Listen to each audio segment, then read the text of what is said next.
മലയാള സിനിമയിലെ പ്രിയ ദമ്പതികളായ പൃഥ്വിരാജ് സുകുമാരനും സുപ്രിയ മേനോനും ഇന്ന് തങ്ങളുടെ 15ാം വിവാഹ വാർഷികം ആഘോഷിക്കുന്നു. 2011 ഏപ്രിൽ 25-നായിരുന്നു ഇവരുടെ വിവാഹം. വാർഷികത്തോടനുബന്ധിച്ച് സുപ്രിയക്കൊപ്പമുള്ള ഹൃദയസ്പർശിയായ ചിത്രം ഇൻസ്റ്റാഗ്രാമിൽ പങ്കുവച്ചുകൊണ്ട് താരം ആശംസകൾ നേർന്നു. നിരവധി ആരാധകരും സഹപ്രവർത്തകരുമാണ് സോഷ്യൽ മീഡിയയിലൂടെ ദമ്പതികൾക്ക് മംഗളാശംസകൾ അറിയിക്കുന്നത്.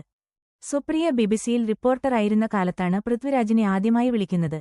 സിനിമയുമായി ബന്ധപ്പെട്ട ഒരു റിപ്പോർട്ട് തയ്യാറാക്കാൻ സഹായം തേടിയ സുപ്രിയയ്ക്ക് ഒരു സുഹൃത്താണ് പൃഥ്വിയുടെ നമ്പർ നൽകിയത്. അന്ന് മമ്മൂട്ടിയെയും മോഹൻലാലിനെയും മാത്രം പരിചയമുണ്ടായിരുന്ന സുപ്രിയയ്ക്ക് പൃഥ്വിരാജ് ഒരു യുവതാരം മാത്രമായിരുന്നു. എന്നാൽ ആ ഫോൺ സംഭാഷണം പിന്നീട് വലിയ സൗഹൃദത്തിലേക്കും പ്രണയത്തിലേക്കും വഴിമാറുകയായിരുന്നു. പലരും കരുതുന്നതുപോലെ ഒരു അഭിമുഖത്തിനിടയിലല്ല തങ്ങൾ പ്രണയത്തിലായതെന്ന് സുപ്രിയ മുൻപ് വ്യക്തമാക്കിയിട്ടുണ്ട്. പൃഥ്വിരാജിന്റെ വ്യക്തിജീവിതത്തിൽ മാത്രമല്ല, ഔദ്യോഗിക ജീവിതത്തിലും സുപ്രിയ വലിയൊരു കരുത്താണ്. പൃഥ്വിരാജ് പ്രൊഡക്ഷൻസിന്റെ നിർമ്മാണ പ്രവർത്തനങ്ങൾക്കും ബിസിനസ് കാര്യങ്ങൾക്കും ചുക്കാൻ പിടിക്കുന്നത് സുപ്രിയയാണ്. അഭിനയത്തിലും സംവിധാനത്തിലും പൃഥ്വിരാജ് കൈവരിക്കുന്ന ഓരോ വിജയത്തിനു പിന്നിലും സുപ്രിയയുടെ ഉറച്ച പിന്തുണയുണ്ട്. 15 വർഷങ്ങൾക്കിപ്പുറവും മലയാള സിനിമയിലെ മാതൃകാ ദമ്പതികളായി ഇവർ തുടരുന്നു.